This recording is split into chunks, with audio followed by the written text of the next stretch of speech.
আসসালামু আলাইকুম প্রিয় দর্শক, যে যেখানে আছেন ভালো থাকবেন। আজকের খবর হলো,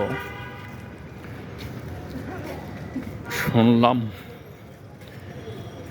ঢাকার রাজধানী নাকি সরিয়ে ফেলবে। কোন জায়গায় রাজধানী করবে এটা অন্তরি ফয়সালা হয় নাই, কিন্তু রাজধানী সরাবে এরকম একটা প্রস্তাব আসছে।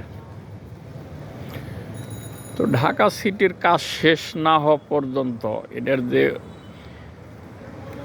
অগোছালো, এটার যে এখনো পরিপূর্ণ সাজানো হয় নাই, তার মধ্যে যদি আরেকটা রাজধানীর কাজ ধরে তাহলে তো এটাও ভঙ্গুর হয়ে পড়বো, আর যেটা নতুন করে ধরবে ওইটাও রাজধানী হওয়ার আগেই থেমে যাব। এই ঢাকা যদিও বলা হয় বাসযোগ্য, বসবাস অযোগ্য, কিন্তু তারপরও তো ঢাকার এখনও উন্নয়ন অনেক কিছু বাকি আছে। এই উন্নয়নগুলি কমপ্লিট করে বাসযোগ্য করার পরে যাওয়ার পরে হয়তো চেঞ্জ করতে পারে। তো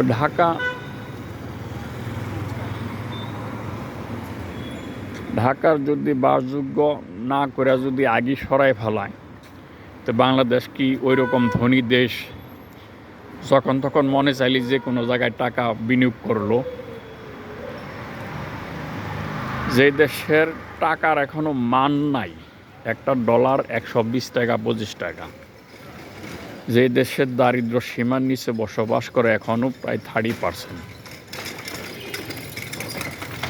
তো এত তাড়াতাড়ি এত ব্যয়বহুল সিদ্ধান্ত যদি নেওয়া হয়, এখন রাজধানী কি শুধু নামটাই চেঞ্জ করব, নাকি সেখানে যেখানে রাজধানী করব সেখানে সরকারের স্থাপনাও তো তৈরি করতে হবে? তখন টাকার দরকার আছে।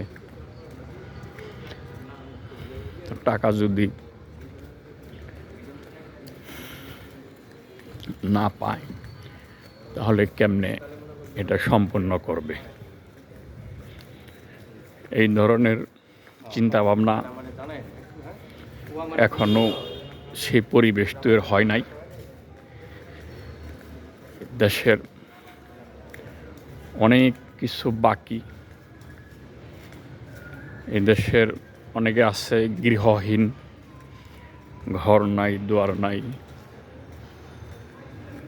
আগে মানুষের চাহিদা পূরণ করার পরে তারপর সরকার অন্য ব্যবস্থা নিতে পারে। এখন এই ঢাকার কাজও সম্পন্ন হলো না, নতুন করে যদি অন্য জায়গায় রাজধানী পরিকল্পনা করা হয়, লাস্টে সেখানের কাজও শেষ করতে পারবো না, পরে শেষে একটা জগা খিচুড়ি হয়ে যাব। এই ঢাকার যদি এখনও সঠিক পরিকল্পনা নিতে পারে, অর্থ বিনিয়োগ করতে পারে, এই ঢাকার যানজট মুক্ত হবে। তারপর এই ঢাকাই আধুনিক হবে ইনশাল্লাহ। সেই ধরনের পরিকল্পনা করতে হবে। গত সরকার 15.5 বছর ছিল, ওনার পরিকল্পনা অনেক ভুল ছিল।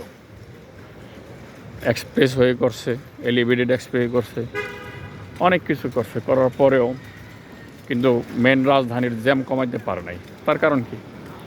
তার কারণ হলো সঠিক পরিকল্পনা হয় নাই। এই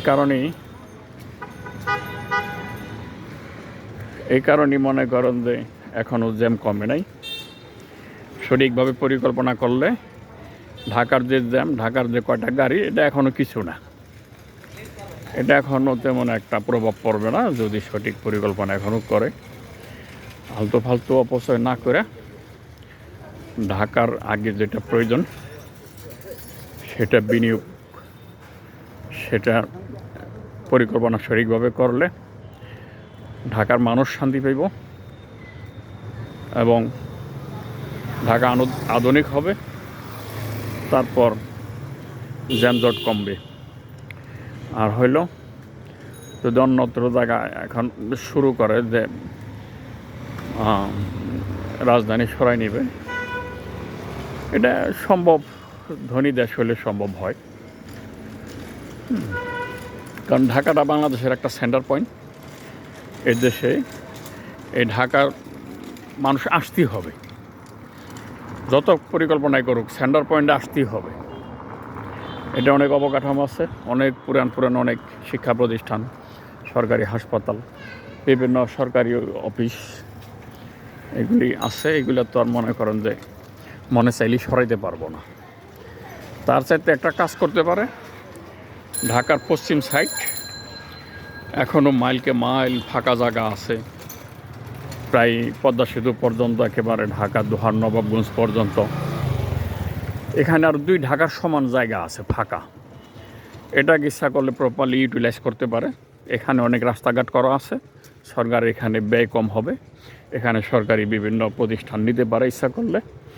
সেখানে সবচেয়ে বড় হলো শিক্ষা প্রতিষ্ঠান, সরকারি অফিস, আদালত, এগুলো যদি কিছু ঢাকা থেকে একটু সরাই সাইডে নেয়, তাহলে ঢাকার জ্যামটা একটু অনেক কমে যাব। ঠিক আছে, ওকে, আল্লাহ হাফিজ।